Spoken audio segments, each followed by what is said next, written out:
Mexico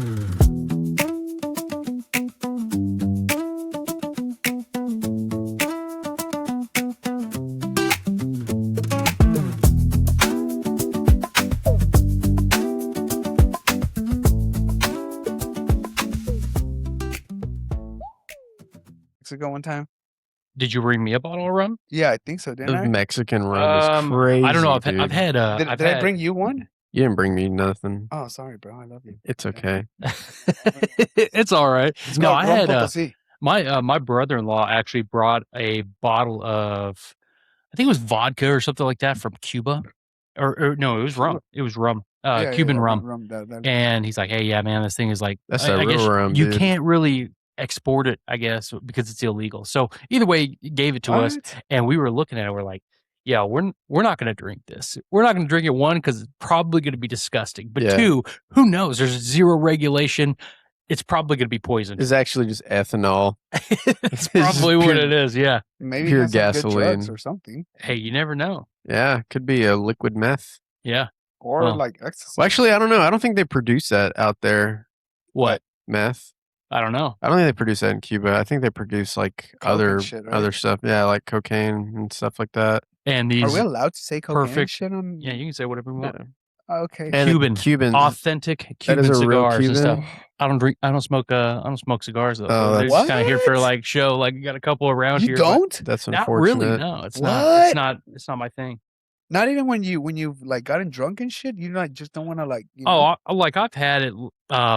Used to be on Sunday nights when we had this thing we called it Treat Yourself Sunday, and we would go down. We'd go to work. We'd meet up. We'd go take our calls and stuff like that. Handle some of the call load. Then we'd go meet up over at the gas station. We'd get energy drinks, and later on in the night, we'd all have cigars. So we'd meet up. We'd smoke cigars, get more energy drinks, and then have donuts. First thing Sunday, or I guess it went into Monday morning. Donuts? And so we do that. Yeah, dude. So that's not a stereotypical. Yeah. Just cops do fat dump after you clock in. But we called it Treat Yourself Sunday. So it was like, all right, yeah, hey, we're gonna have energy drinks, we're gonna have cigars, we're gonna have donuts. Like, yeah, it is what it is. I thought that was stereotypical. That's so funny, bro. Yeah, well, the only thing stereotypical about it is, you know who also likes donuts? Everybody in the world. So therefore, there's no way, bro. But I mean, it's like cops get like because of donuts. It's like, oh shit. Maybe next time I get pulled over, I'm like, yo. Hey, maybe. Here's a dozen of donuts. Adrian, tell us, what are we drinking right now? So today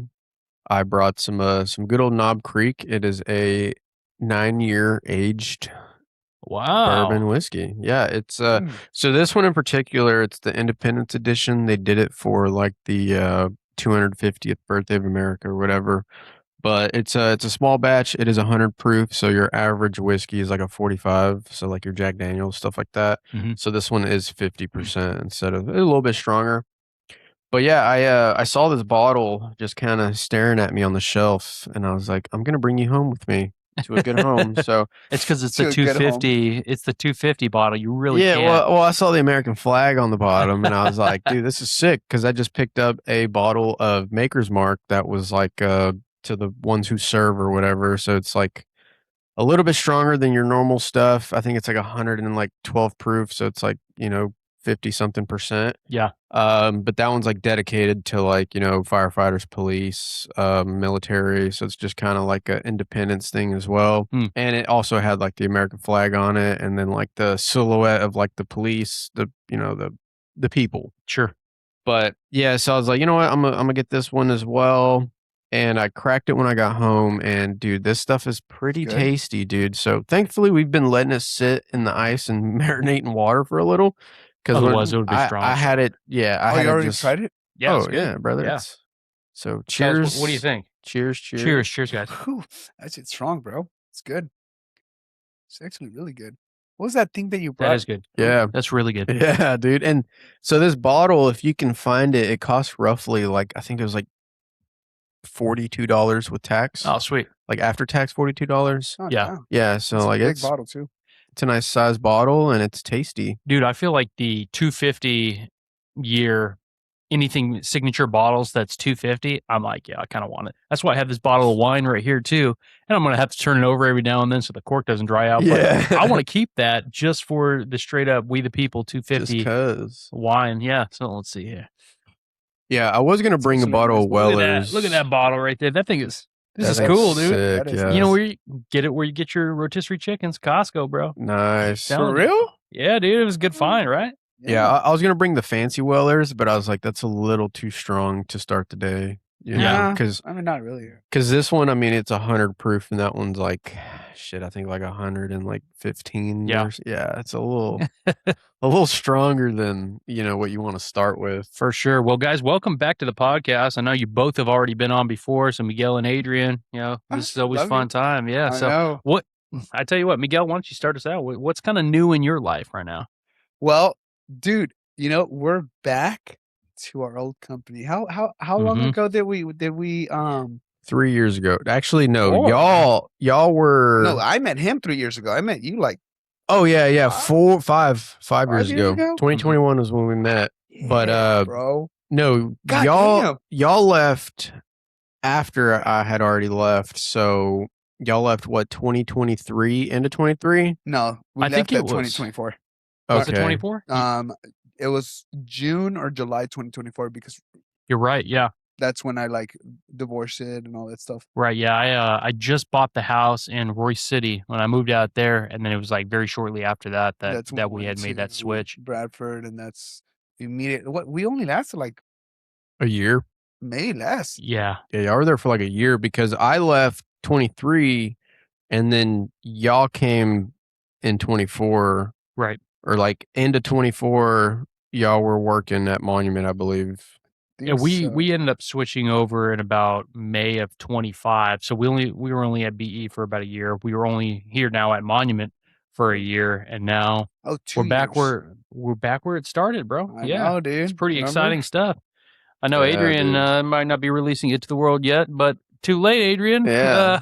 He's coming over too. By the time this comes out, I'll be there. Yeah, right. Yeah, by the time this comes out, I'll be there. Probably 3 hours. Couple hours. Don't worry, ain't nobody watching it from Monument. A live stream right now.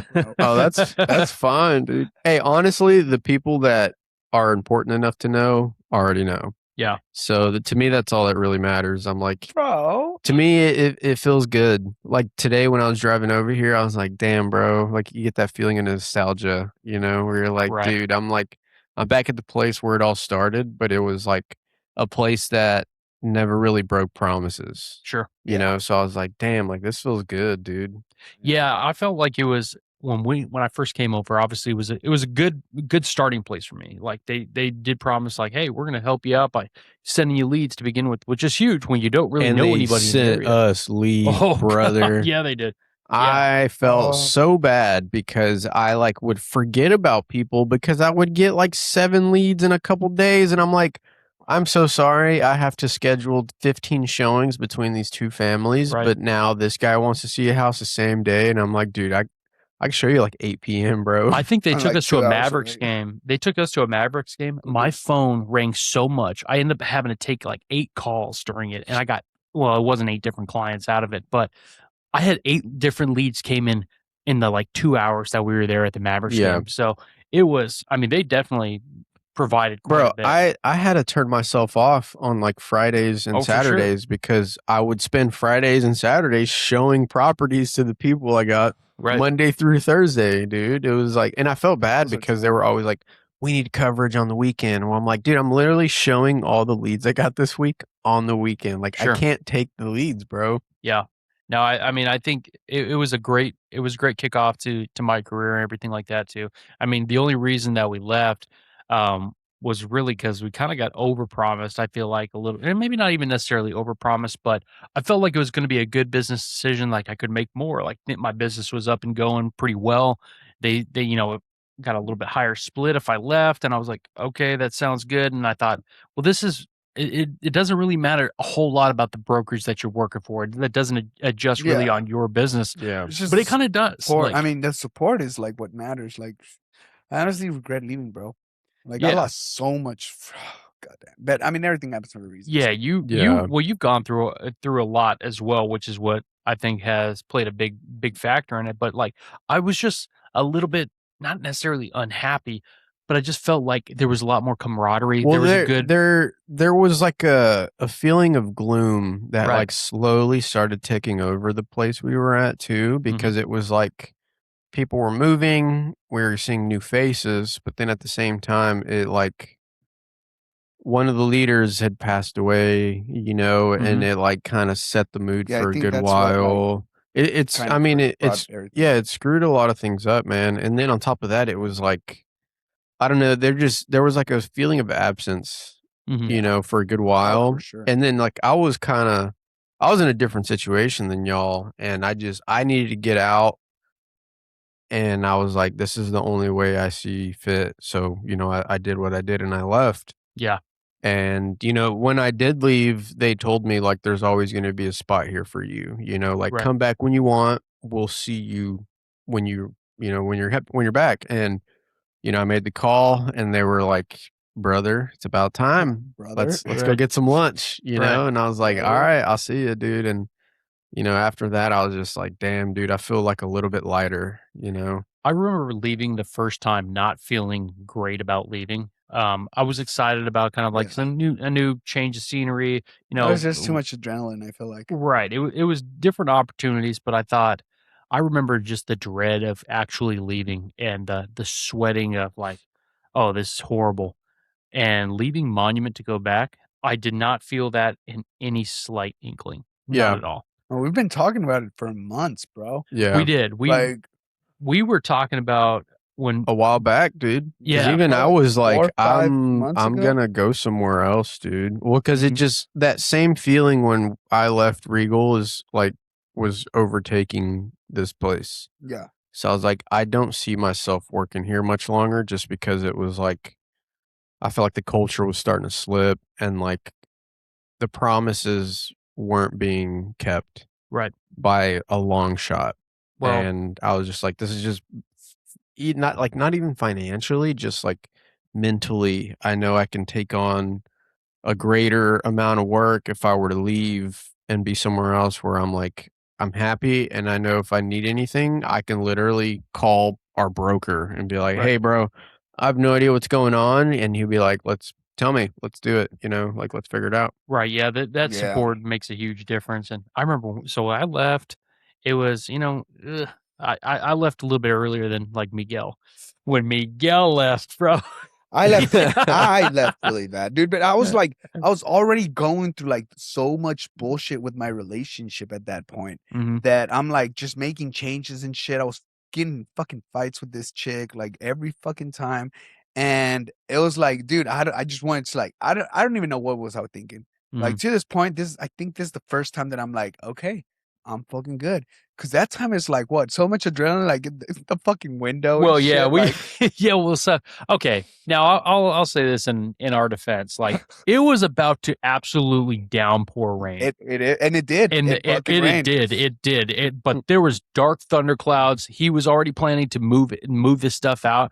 We had to do it on the weekend because obviously that would have been really awkward because he had so much stuff in that office. You Yeah, I remember how that know, office dude, was? yeah. Shit. There was God this, damn. this was pretty much a studio apartment in that office of his crap. Yeah. And so we had it all kind of broken down, taken apart, and we said, all right, the rain is coming in. We lifted up the back tailgate, or I'm trying to remember what vehicle I had at the time. You had the GMC. I did. Okay, so I You had had the, a GMC? I think No. Yeah, because he had traded in his Mercedes because it kept breaking on Oh him. yeah. Because I had my fucking I had my F-150 too. So no, we we had the Chevy Blazer at the time. Did you? We were using Jess's Blazer. Were So you- I had my pickup truck then. You 'Cause- might have, yes, you did have your pickup truck at the Okay. time, yes. Yeah. So we start taking all of the stuff out of the window because the window was right there. We could put it right into the car. Yeah, because It it was was real quick. drive-through. Right.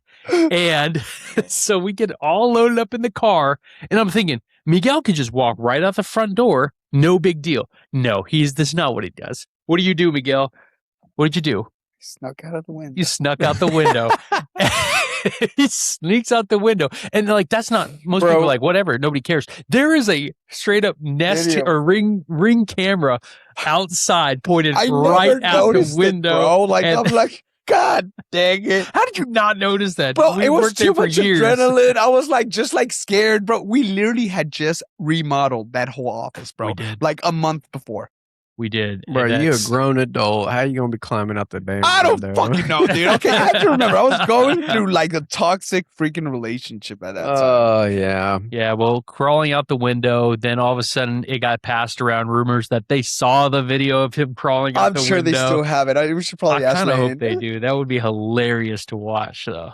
But yeah, that was the departure from the brokerage, which was Now we're back. I mean, shit. All three of us, bro. The originals, the OGs. yeah. I'm pretty pumped about it. But Yeah, me too. Even though, you know, the new office isn't the biggest, I'm like, Yeah. how much time are we truly going to spend at the office? And like, if we do, Or how long before they even fucking like get a new building? yeah, but even then too, I feel like when I did go to, you know, speak to the broker, dude, there's like 3 people working in there, Mhm. you know, so I'm like, if it's Oh, it's like been that, packed lately. It's packed. It's being packed. which great, Bro, like you 60 know? people from our last brokerage just came in. So it's Yeah, like, but even then, it's like, how long is that truly going to last? You know, because even at our last brokerage, there was like 10 people that were Yeah. always there, and that's probably how it's going to be. Because at first, it's like it's new, exciting. They're, you know, figuring it out, location, yeah, you know, seat and chart, whatever.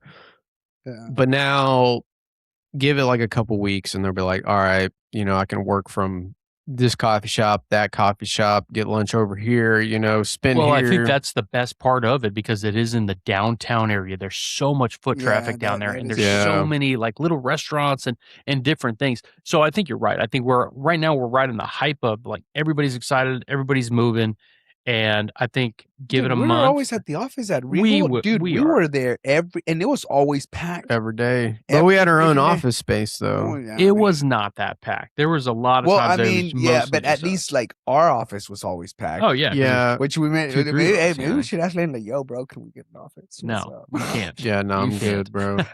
Well, he's gonna be like, "Bro, even I don't have an office." Come Yeah, on. right. For Yeah. real. Yeah, so I was talking to him and he was talking about that they're potentially eventually maybe something will change along the lines and they're going to maybe open up a rooftop bar up there. I think that would be so sick, dude. I don't know, Brother, that would That would be be toxic. dangerous for me. Yeah, it would be he'd definitely fall off. dangerous, I'll be bro. like, "The fuck." Ah, you know, they just hear ah. So how's your guys' business actually going since like I mean we've had a little bit of a slowdown I think through the summer. I'm starting to pick back up. How about you guys? Same, dude. I've been like, I had a lender meeting yesterday. It's kind of like an introduction to the loan process and like, you know, credit, what to expect, stuff like that. You know, whether it's how down payment assistance works, even all the way out to how much we can negotiate, you know, for closing costs, whether it's, you know, conventional, which is, you know, your 3%, and then, you know, FHA. But it was like just discussing scenarios with this guy because he bought a house 10 years ago. So he has no clue really. And so we just kind of helped him out, and, you know, we're going to wait a little bit. He owns 2 businesses. So nice. he spent a shit ton of money building a business for his wife, and it's starting to pick up. Oh, hell And then yeah. he has his own business that's he's owned it for like 8 years, and he makes fantastic money. So we're just gonna wait a couple months, you know, get him a little bit more cash, just so, you know, he's good to go. But yeah, I had him, and then I had another one, and then another one, and then literally another one. Like I've had 4 in the past like 3 weeks that have been all organic too, which is crazy, and they're just all lining up, you know, figuring out a game plan to purchase a home, you know, before December. Right. Yeah. I think one of the reasons that I was switching over is because, you know, Regal does provide some of the leads and stuff like that. But in the last 2 weeks, I think I put almost well, I've got one out right now pending. You know, hopefully we can work this deal, and I think we will be able to. But I'm gonna have 4 under contract in 2 weeks. That's beautiful. Which Bro. is more than I pretty much had for the most of the summer. I Yeah. mean, the start of the year was fantastic, kind of like this. Yeah. And then summertime happened, and I don't know. Yeah, There was just a summertime huge sucks. change. So Yeah. I'm thinking like October timeline, I should have at least like a couple under contract by October. that's awesome. Yeah, just because, like, you know, like I said, we're giving 2 of my clients about a month and a half to save up enough cash. Just worst case scenario of closing costs come in high, they have the money to cover that. Yeah. I mean, we have a lot of more, what's it called, play, since nobody's really looking in this season for houses and stuff. I mean, these were my best months whenever I was like killing it, dude. But I do gotta say, just like looking at you guys, I'm like, dude, like this warms up my heart, bro. Because I remember you came in, I was like in my office, and you just came like, hey, brother, like this. And I saw Adrian, and I'm like, bro, well, come over. Like, I started to like, just like, I saw so much in both of you guys that I'm just like, now that I'm hearing your stories, I'm like, dude, I'm beyond fucking proud of both of you guys. Well, we're dude. proud of you too. Yeah, dude. man. I know you're crushing through. Yeah, dude, you've been pushing, dude. I'm like, just seeing you, bros, like Yeah, literally, like when, dude, he was a fucking kid. Yeah, dude, I was like, fresh out of college, dude. I had just finished school. COVID happened. You're still wet behind the ears. Dude, I was, dude. I legit, like, I finished college and, like, COVID happens. Like, online graduation.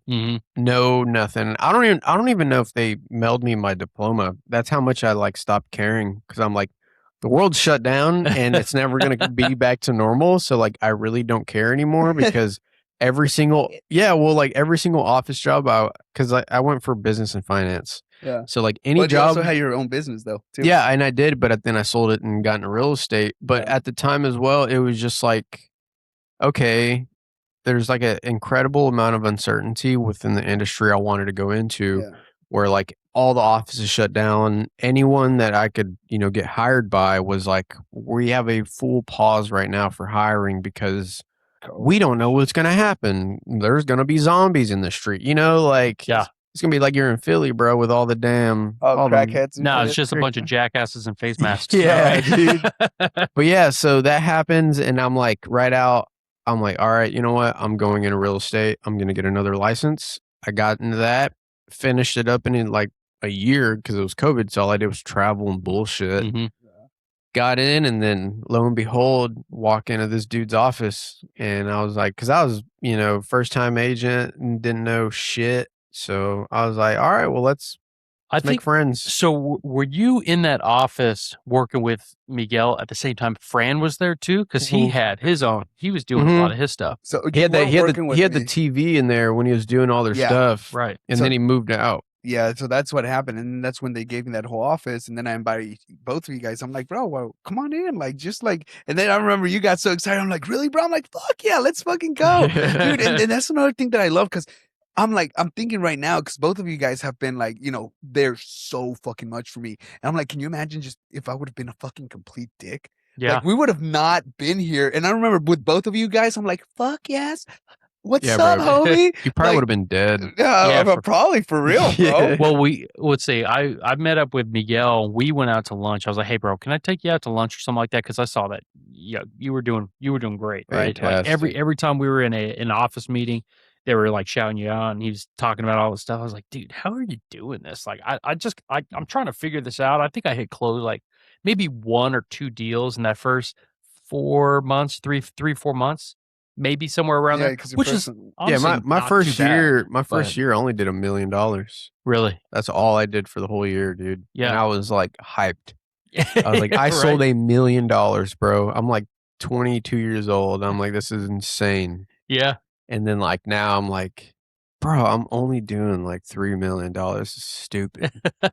I know. I'm like, man, I only had a $5 million year. I'm gonna have to go back to find another job. I gotta go back to work. But then you like do the math in your head, and you're like, I don't think I can go work anywhere and make the same amount of money selling $5 million in 1 year. Yeah, I mean it can be tough. Like it's hard to get. It's not started. Easy. Well, it's not easy to get the clients to trust you and everything. It's not easy. It's like you have to go out there. You have to be consistent. Because I remember one thing that I asked Spencer, and we're right there.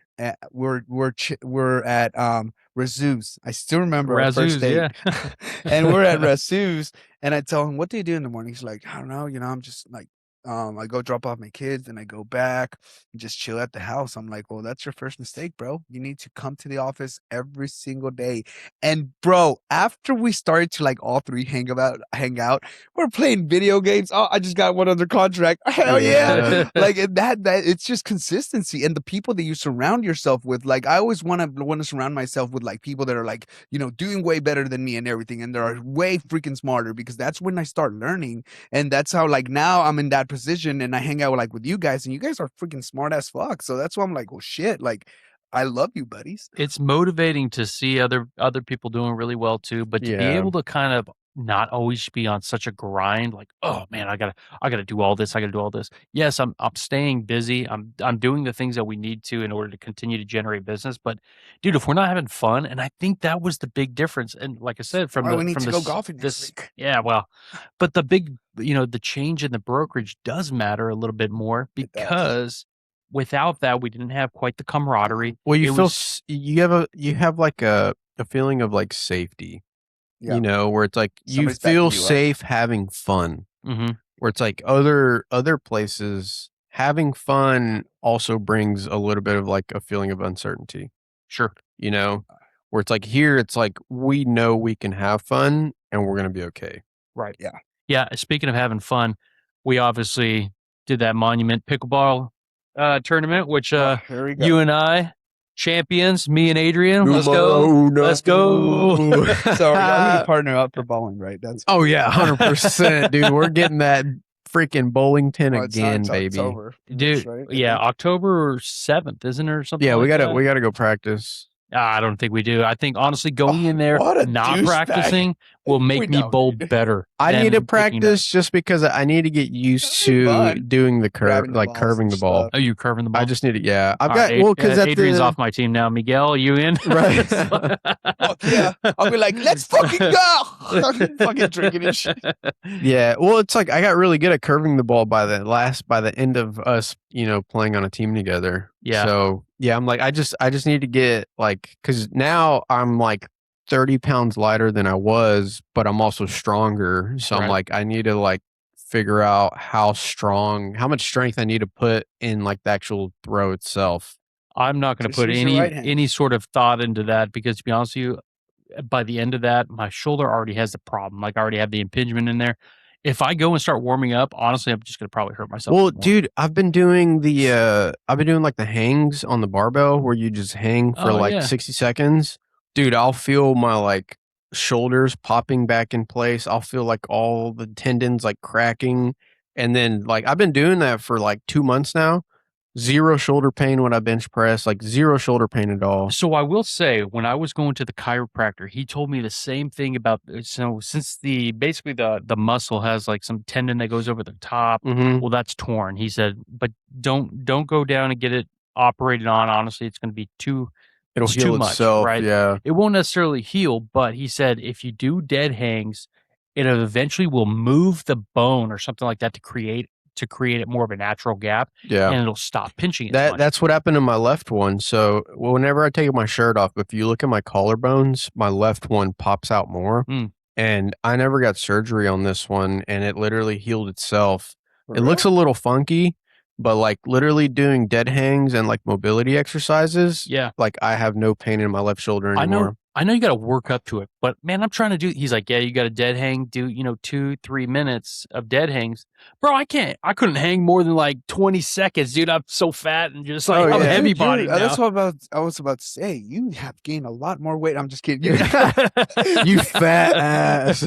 No, bro, you have lost a lot of fucking weight. I've lost 15 pounds, dude. Now, I saw your shorts. I'm like, God damn, what the fuck did you just do? Yeah, half my clothes are starting not to fit now. Yeah, it's like, I'm slimming down, but at the same time, I need to get back into the gym, lifting in the gym. Yeah, to kind of make it. Well, I'm in there. Hey, I'm in there every morning. Planet Fitness, $10. Yeah, I mean, hey, it's not, dude. It's on my way to the office. That's why I'm like, bro, because now I'm skinny, but I have a big beer belly.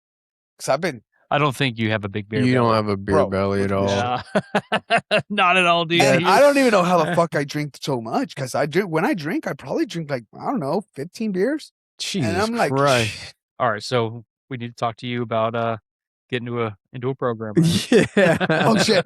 I knew this day was coming. God damn it! This is your intervention. This is your intervention. Yeah, for real. The fucking Alcoholic Anonymous just coming in. I'm like, damn it! Oh, I was too excited. No, man. Yeah, no. But dude, Anyway. that is what real estate is, though. If you really think about it, like, dude, like I don't think I've ever met a realtor that doesn't drink. Like, I'm not saying like, constantly like fucking drinks. Like, I probably drink a little bit too more. But anyways, like everybody drinks. Like, it's a stressful fucking career sometimes. Like, you're just like, fuck me.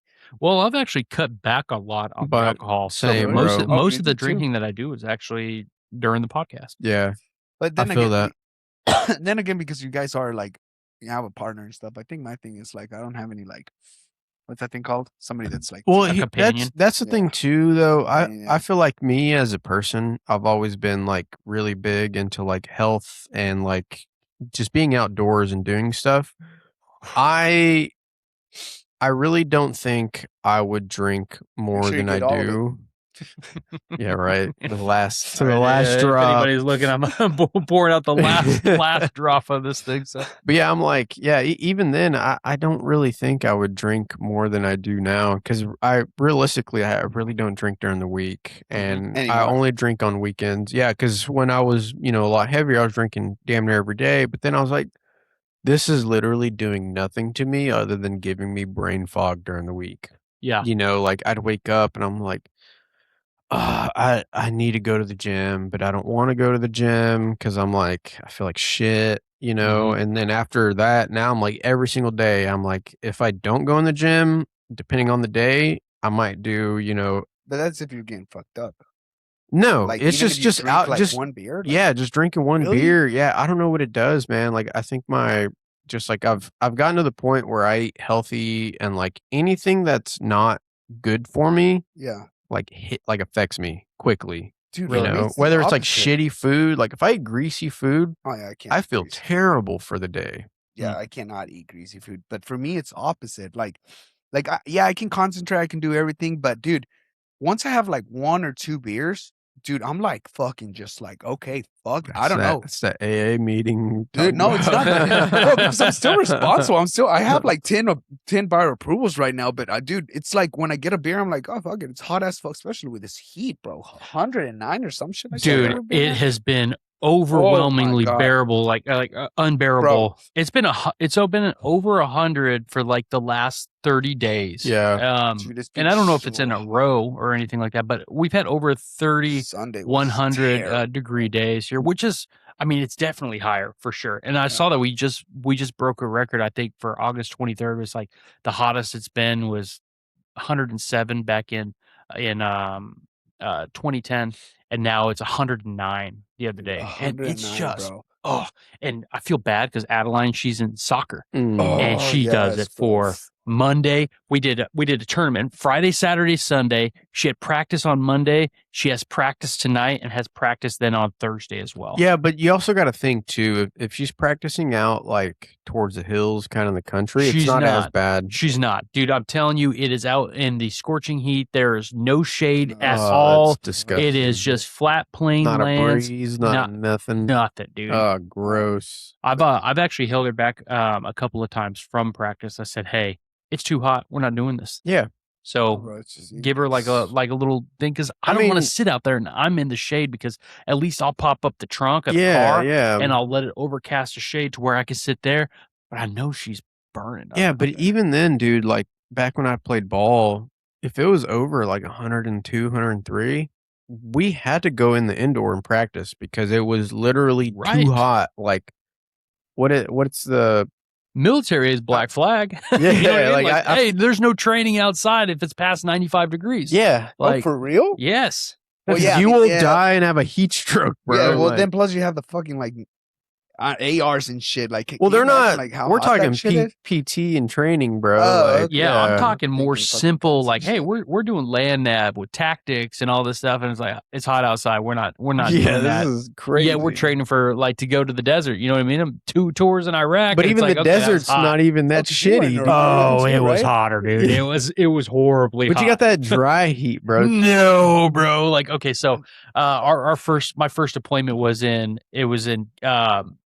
Camp Buca. Yeah, I'll get something in just a sec. So it's a Camp Buca, and so that's basically right on where the it's like man, I can't even think anymore. It's very close to the Kuwait border, but it's right there on the Gulf. Okay. This humidity was. Oh, you're near the Gulf. Oh, dude, we were like right next to it. So you're basically in like a desert version of Houston, dude. I'm telling you, bro. I think the hottest day it got to be was like 135 degrees. I believe it. It was like walking around from the barracks to go into the chow hall or something like that. It was like walking in a cloud. There was just so much humidity in the air. It was, my gun would rust. Like you had to constantly be oiling your stuff up just so you don't get rust pits all over your barrel. Yeah, I remember my brother was like, I think he was in like, I forget what fob he was in. But he was like, dude, Did I get more ice? I'm waiting till midnight to take a shower. There's only one cube in there. He's like, I'm waiting till midnight to take a shower. So it gets down to like 102. I was like, bro, he's like, yeah, even the water comes out hot when you're showering. And I was like, dude, that sounds disgusting, dude. Dude, I'm telling you, I would come in, I'd take the shower, like go to the, they had these little things called the Cadillacs, right? Mm-hmm. And they were essentially trailers with, thanks. They're trailers with the showers built into them. So you had at least something, right? But they would have an air conditioner unit on it, but it didn't work. Half the time you turn any air conditioners on, even in your own barracks, just blowing hot air. It'll blow hot air because it'll freeze over because it's so ungodly hot. Yeah. But I don't know, almost like you could take a hot shower. Who the hell was taking a hot shower? Nobody. You want the cold shower because it was so hot. Yeah. But you'd get out there and somebody would have been in there steaming it out and thinking, dude, who is doing this, right? You walk in super hot, you take the shower, you're drying off, sweating, drying off. It's almost like what's the point? Yeah, what's the point of drying I will say, dude, some days, man, I'm like, I wish I would have served, but then I'm also like, I was smart enough to go to college on like an academic. No, tell me how you really feel, how retarded I am. I show up and I'm like, God damn it, Adrian, what the fuck? Dude, like, yeah, I was actually smart, like you're dumb. Well, so that's the thing, dude. Like, I was blessed. I was blessed enough. I keep digging in here. I was blessed enough to not be a dumbass.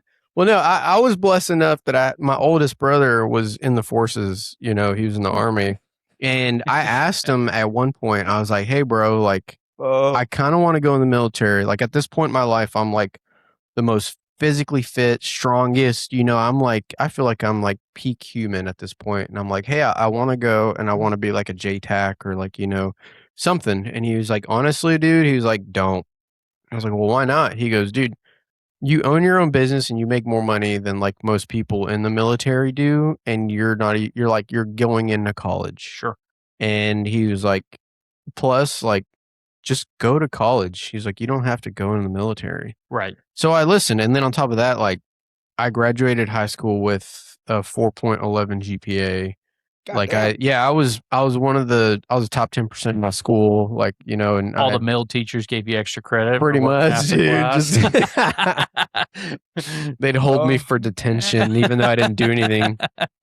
Some wild spankings. Like, oh, okay. But yeah, dude. So because I was like, damn, like, that would have been cool to serve. But then it was also like, my brother would tell me kind of horror stories about like hitting IEDs and shit. And I'm like, yeah.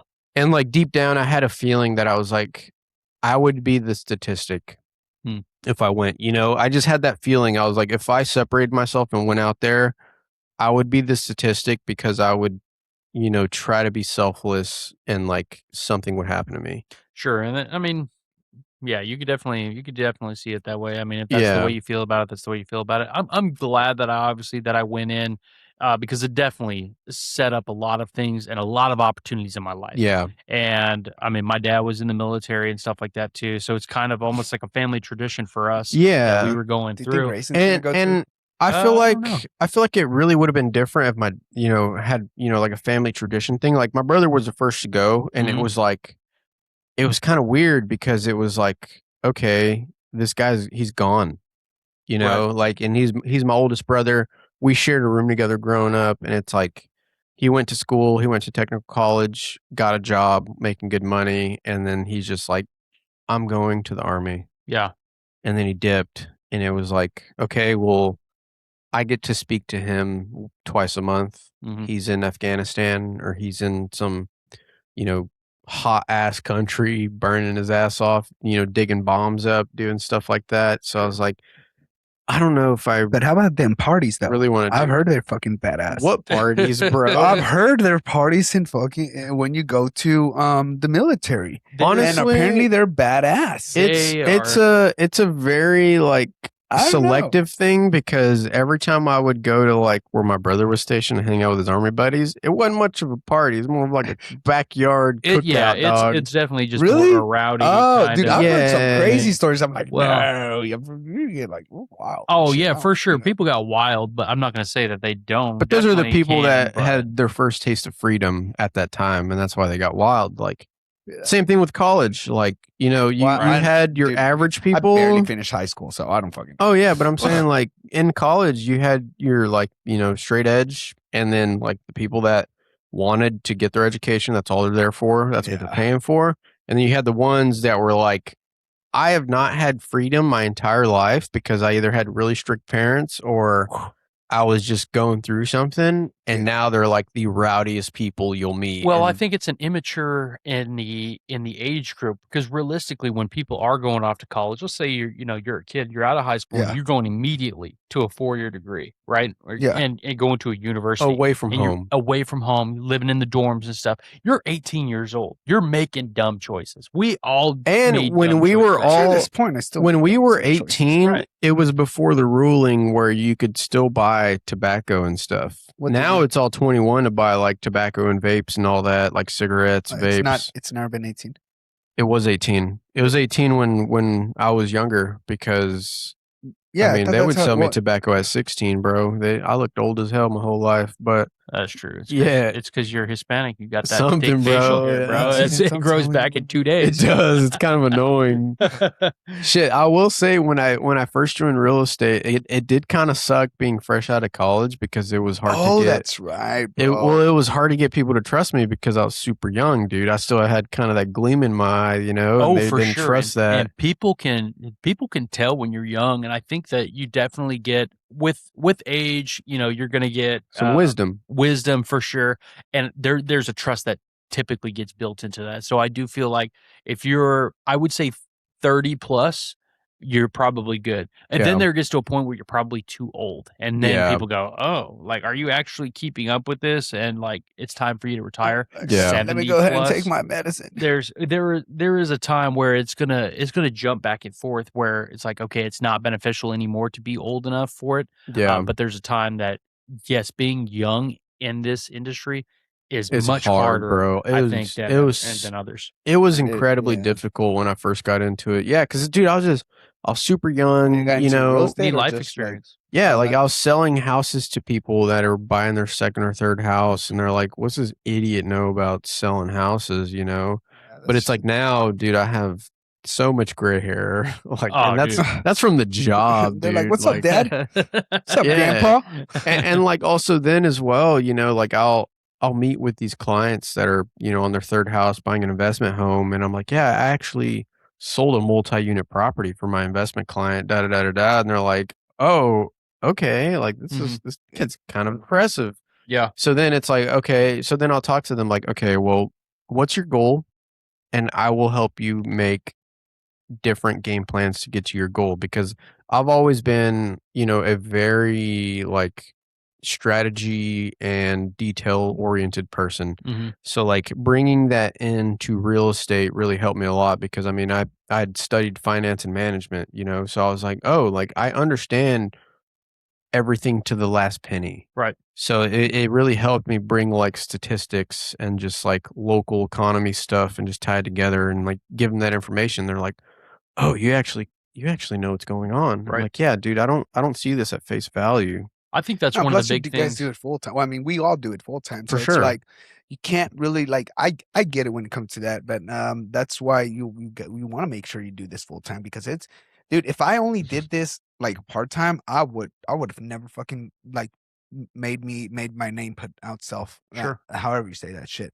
Yeah. It's like, it's full time. So it's like shit. But a lot of people don't realize, like, dude, if we don't fucking sell, we don't fucking get paid. We don't eat, bro. Yeah, bro. It's not like, oh, dude, no, bro. Like, this is fucking like, every realtor, on their first year, I think they sell like 2 or 3. Right. On their first year. And think about it, like, maybe if they get that. Yeah. If they get that. And dude, there's been times that we sell like 30, 40, 50 properties a fucking year. Like, can you imagine, like, apparently statistically, for every single house that sold, I think it was last year, with the amount of realtors, that means that everybody would have sold, if it was equally divided, two homes and a half. Yeah.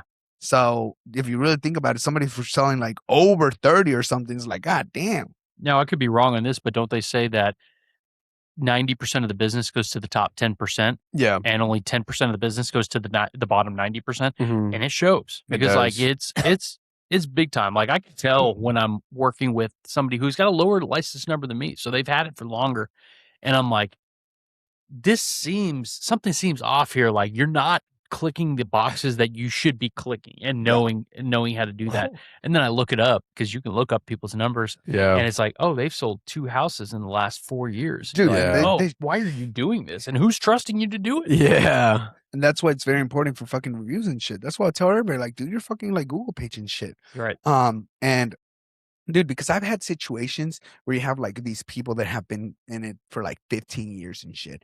And they have like literally, like, cause you get a lot of agents that are fucking assholes and they just think they're the best just because they've been a real estate agent for 15 years doing it. And then I'm like, bro, like whatever you've sold in fucking 10, 15 years, I've sold it in a year. Right. And then they just think they're the shit. Like, it fucking sucks. Yeah, it is one of those things where they look at your number and then they just go, I've sold over this amount. I had one lady biting her, eating her words because she's like, I've sold over 150 homes. You should know that this isn't that size house. Like, cause it was like listed as like 1,800 square foot. And we said, hey, this house ain't 1,800 square foot. She got all mad.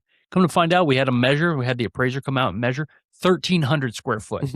And then all of a sudden she's like, oh, hey, yeah, no, I mean, I don't know how they got to 1,800, but, we'll go ahead and reduce the price of this. And it dropped it like $60,000. Yeah. And all of a sudden it was like, there you go. I guess that 150 houses didn't tell you what 1,800 square foot looks like, Yeah, dude. No, honestly, I feel like the first time when I started dealing with like honestly, no, this was like 2 or 3 years in when I got my first like 5 or 4, license number where they're like 04, 05.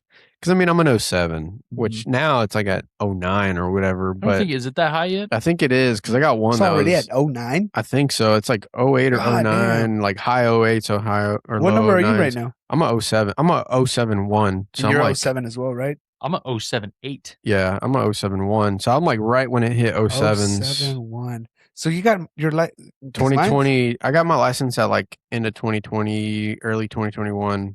Because then I had it, but I just didn't get a broker for a while because I went and interviewed damn near everybody. Yeah. And I was traveling too, so I was like, why am I going to join a brokerage and give them my money if I'm not working? But yeah, dude, the first time I dealt with one, dude, I was super intimidated because it was my first time, And then like, bro, we're negotiating and I send in this beautifully written contract and they're like, huh?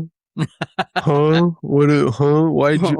you check this box? And I'm like, I checked this box because I want, the title altered if, this comes back incorrect. And they were like, that's what that box is for, And I was like, whoa. Dude. And dude, I literally, it was like a one-sided negotiation for the entire deal. Like I was like explaining the contract to this older agent that's been doing this for like 10 years and like having to like stop the deal occasionally just to like tell them how to do their job. And I was like, okay, numbers don't mean anything in this industry. I got to tell you this story. So I had the same thing going. You know how often the contracts will change, right? That you get different like little addendums. I like the added new in. change though. Yeah, the new changes have been good. Yeah, but we had just switched it to where it shows concessions. And I think commission. And then it was like commission underneath it. Yeah. And so at the bottom, like I went in there and I wrote this contract out and I put 3% commission, $10,000 concessions. Okay. I think it was 10,000. Yeah. Seller covers 10,000, whatever. Right. And so sent the contract over. We end up like kind of going back and forth a little bit. They accept it. Those were still the terms on it, the $10,000 seller concession with the commission on there. And this guy did not know what that meant. And when he went to his client, they found out from the title company when they were pulling their final numbers that this was on there. He goes, "Hey, I didn't realize that meant he said, your seller or your buyers need $10,000 on as well." I said, "Yeah, it's in the contract." He goes, "I thought that meant we'll pay commission of 3% or up to $10,000. I said, "No." This is a completely different And paragraph. we are well into contract on this. And I was like, "No, dude." He's like, "Well, will you see if your sellers are willing to come down and give away that $10,000? What? I said, "No." Like I did. I said, "Hey, let me contact them, but I think they need it." Yeah. And then I called them back like 5 minutes later and I was like, "Yeah," they said, "No, they need it." Because they're like, "No, I'm not going to say, hey guys, would you like to go ahead and give the sellers back $10,000 that we've already agreed to?" What story he told his sellers. Oh, I have no idea, but I can guarantee you he did not sleep that night. And I slept Well, you like a baby. Yeah, you fucking learn from your mistakes and Dude, shit. I think that's the difference on some of these Experience, realtors. They bro. don't. It is experience. I love fucking hard deals, dude. I fucking love them. Like, I don't know. I guess I live on fucking stress, and that's why I fucking love it. But I love hard deals, dude. Like, the harder, the better, bro. Because it has made me like. Oh boy, do I have one for you then? Oh, there you go, dude. I'm already talking about that guy. Well, no, dude, because like every single deal, not every single deal, but probably like I've had some deals that are just like, what the fuck? Well, I think I agree with that too. Like, because the hard deals are the ones that really get to showcase what makes you different than other people. Because I will tell you, there are so many agents out there. The second something goes wrong, they go, "Oh, that sucks. I'm done." And I'm like, "No, it's a strategy." And I'm very much a strategic person. I love strategy. I love working through an issue, and I'll do that. And I've gotten several that were absolutely train wreck deals. And finally, we were able to make it close one way or another. I will figure it out. And I think that's what really separates. Bro, but some people, they won't do that. I've been negotiating a deal right now. Right. I've been negotiating a deal right now for 3 weeks. Nothing has been signed or written. It's just been purely verbal communication, literally for 3 weeks. And I've talked to attorneys to help figure out these contracts because I'm working with a builder representing the builder, but it's like insanely vague vocabulary. And I'm like, we need to have it where it clearly states our intentions. And they finally listen to me. Like the builder finally did, and I rewrote a fat chunk of this contract myself, and they sent it to their attorneys to approve it. Like that's how far it's gotten, where I'm literally like that deep into this negotiation that I'm like changing the contracts to like clearly state intentions of the builder and what happens to like, certain funds and deposits. But it's like stuff like that where it's like I'm literally doing more than what the builder will do in order to accommodate people. Right. Yeah, and that's like part of these hard deals, dude. It is part, and sometimes I hate it when it's not my fault, but my client's fault. They're the ones who are making this deal impossible. Because I can work through most everything else, but like if there's something that comes up and we need changes, like obviously I do what I can for it, but I try to stay so on top of it that it's never really our fault. It's usually the fault of the other party. And I think I would have to say probably at 95% time. I think there was one time that something came up. It's nothing we can control. It's just the appraiser came back. They said, "Hey, these items need to be done," and it was going to delay closing because we were going to have to switch to from an FHA loan to a 203K loan, which is a construction loan for anybody who's not or who doesn't know. So we had to get a bunch of bids, everything like that lined up and addressed on when it was going to say. Yeah. And it pushed us closing for like an additional like 8 days. Brother, I did short sell on a VA loan. Oh, really? Do you know how hard that is? No, but because I was thinking that was going to be a potential of something I was going to have to do recently, and I'm glad that we don't.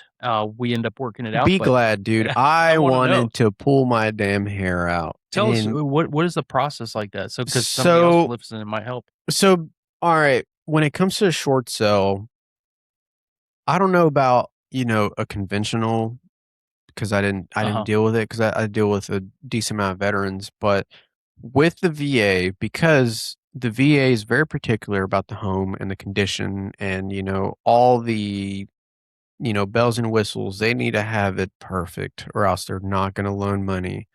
Well, this one was a divorce deal. The sellers were getting divorced. The lady left, wrecked his credit, stole all his shit. Sounds familiar, right? Mm-hmm. Did all this, right? I'm like, wait a minute. Are you my realtor, bro? I'm like, damn, you just told my story. But yeah, so like this is happening. Tanks his credit. He's already under because he bought the house for like $480. We're coming in at like $420. Mm-hmm. I'm talking to the actual federal lenders that are approving this because it all goes through federal. It no longer goes through, because it was an FHA loan when they bought it. Mm-hmm. Okay. So I'm having to talk to these people, and it's like a 48-hour response time every time. So like every single time I send something, I have to wait. The restroom real quick. Sorry. Go for it. Yeah, go for it. Every time I have to send something, I have to wait 2 days. 2 days for approval. And that was kind of like the biggest hiccup, because we ended up having to do Miguel is having a time right now. Yeah.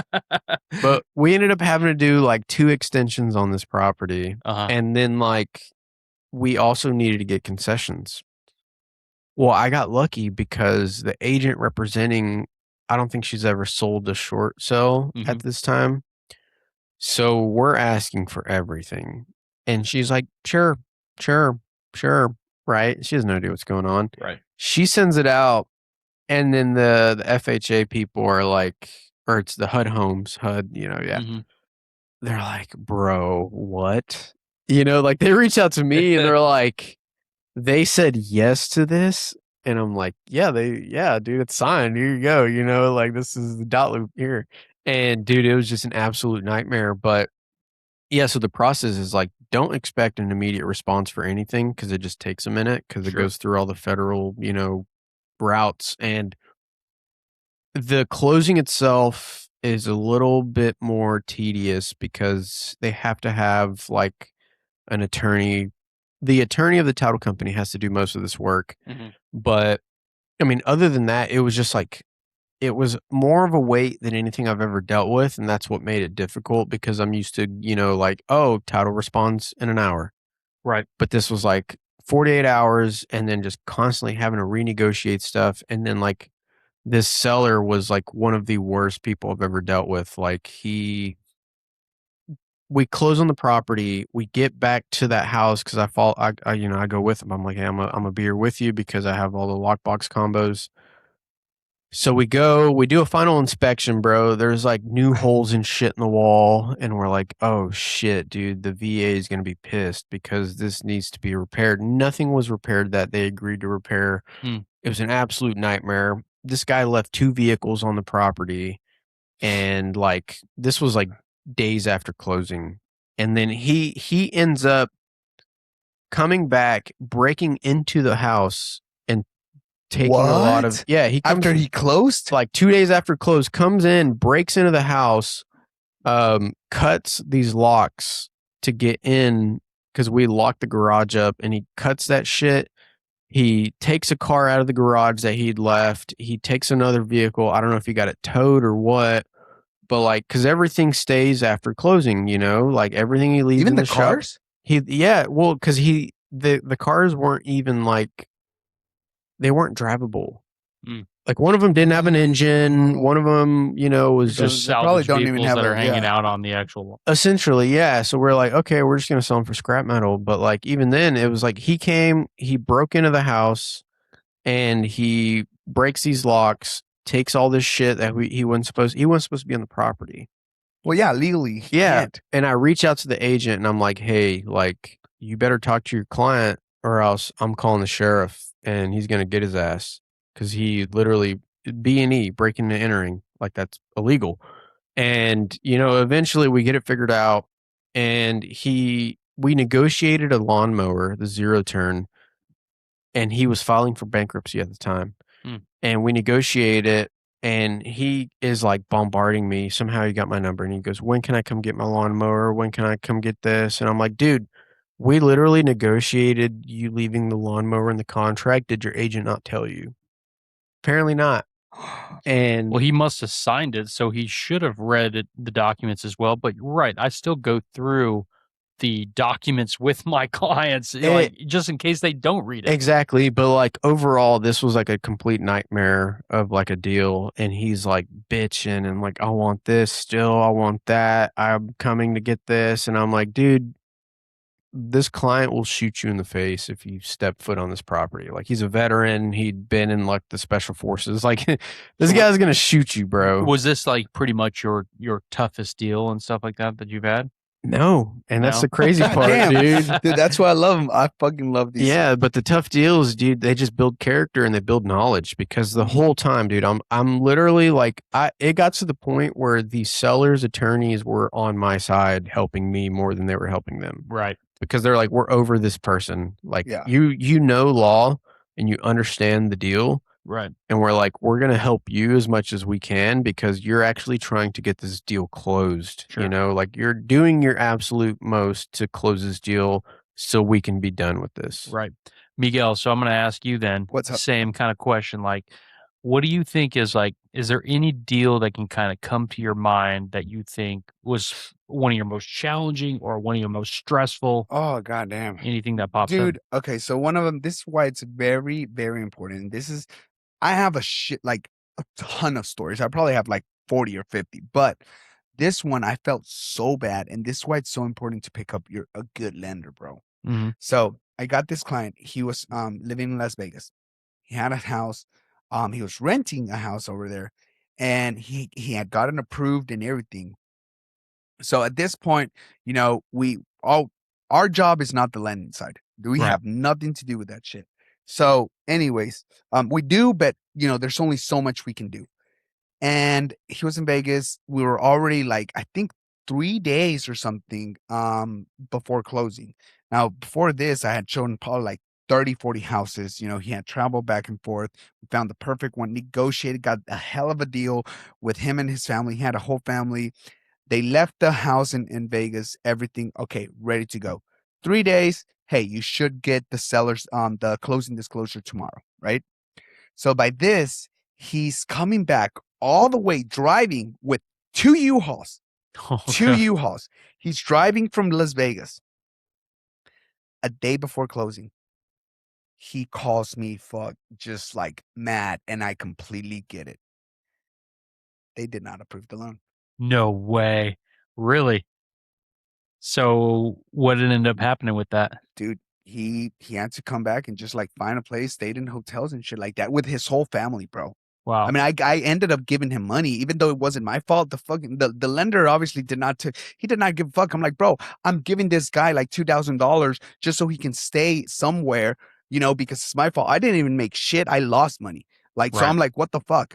And he had already his U-Haul, everything, bro. Mm-hmm. But this is why you always have to have clear to close. Like, I'd rather get a lender that's like having a clear to close probably like, a weeks in advance or something. Right. But bro, a day before closing with his whole family, homeless, and two U-Hauls traveling all the way from Vegas, and they tell him that shit. I'm like, what in the actual fuck? Yeah, dude, you will run into those kind of situations, and I think that's the ones that separate the men from the boys right there. Like, what are you willing to kind of do to kind of go above and beyond to try and make it work? So I had one, and I will say I've had a ton of stressful ones as well, but this one was I almost felt the worst about because I'm working with this client. We find a house that they like. We go under contract. They were already pre-approved with a lender they wanted to use. Now, I think that was preference of it. They had a lender. They wanted to use them. Anyway, comes down to it, and this guy is like, yep, can't get them approved like maybe 4 or 5 days before closing as well. They were living in this house that has like sewage, like the sewer, everything like that. The pipes were basically running right out onto the lawn. There was no sewer system that it was like they had a broken septic system. Yeah. So everything was just like spewing out. There was a lot of work that needed to be done in that house. It was not in a livable condition at the time, but they were living there just to try and get by until they could get this house, right? Because they had bought that house on an owner finance deal. So either way, the lender's like coming at me. He's like, they can't qualify for an FHA loan because they already have a loan, or I should say they were seller financing it from this guy. Yeah. And the guy had an FHA loan on it. And therefore there was a 100-mile rule. You can't have 100 miles between this house and the next house. So I'm sitting here trying to figure all this stuff out. Like, how can we make this work? Then I said, what's your address? I type in their address. I type in the new address. It's 180 miles away.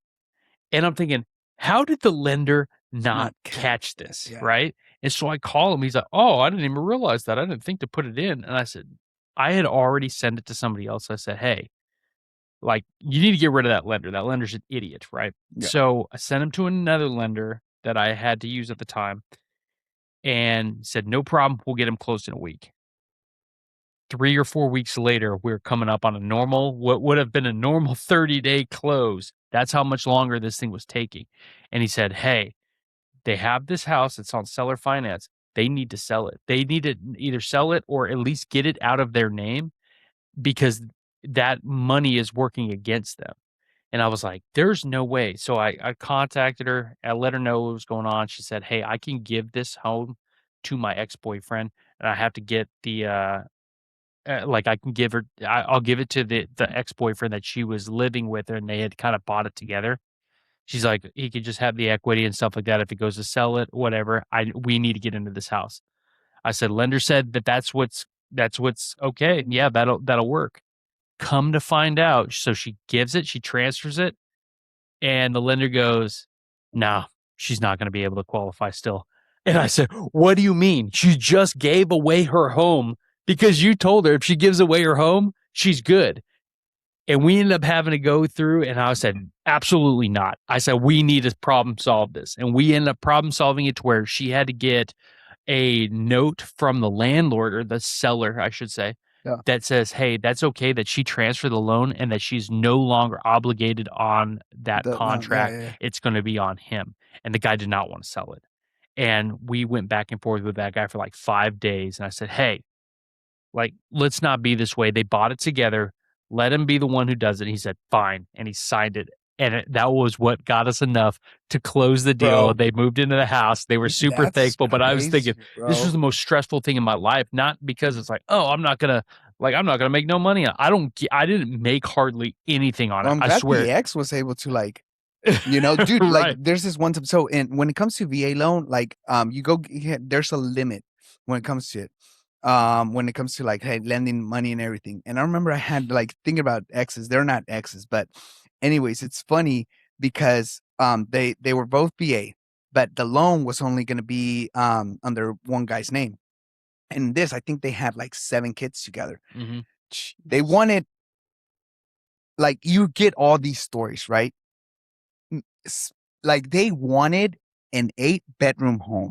Oh, that's yeah, right? Yeah. So on this, I'm like, God dang, you know how hard? Under $800,000, right? Where can you find this? So, dude, I don't know how I did. I found them 2 acres, 6,000 square foot home, $800,000 home, and it had 8 bedrooms exactly on the dot, because this was just like 7 of their kids and their own room. So anyways, they were both VA, and I remember I'm like, okay, hey, here's the thing. They want the house. They're going to have to get married. Now, they were just boyfriend and girlfriend. Yeah. Bro. A lot of people do not know that. Like, if you're going to get on it together, you have to get married. So. Yep. Dude, next day, I want to say, I'm like, God damn, I made this love possible because they got married for the house, bro. God thanks you because he said, you know what? We got to get this. We got to get these 2 together. Dude, all right, let's send them a VA. Bro, they got 7 married, kids later, bro, is crazy. Yeah, no. They were like separate and everything, but they weren't married or anything. But dude, I'm like, oh shit, I should have been the best man or something here. They're divorced now, but anyway, just kidding. Well, anyway, guys, this has been a super fun episode. We are going a little bit longer than we typically do. So, Adrian, appreciate you coming out to be on the show and stuff like that. Adios. Thank you very much. Miguel, you the man. I appreciate you coming out too. So we'll see you guys on the next episode. Everybody else, thank you for watching at home. Please like, subscribe, follow, whatever you can do. Really helps out the channel, and we really appreciate it. Make sure y'all comment. Ask, the man over here, what y'all want. What kind of content, what do you want people to talk about? What do you want to listen to? What do you like to listen to, really? So, just kind of help, the trajectory of this show. So just let us know. Right. Yeah, exactly. I actually was going to see if we wanted to talk a little bit about conspiracy theories, but we're going to have to push that for the next episode. This will be another one. Yeah, we're following a little bit behind. Yeah. Just getting along already. So yeah, get in them comments wherever the link is, if there's a link, but get in there, let the man know, and he'll be able to make more content, kind of more, fitted to what you like to listen to. All right, guys. Well, we appreciate it. Thanks again. We'll see you on the next one. Adios.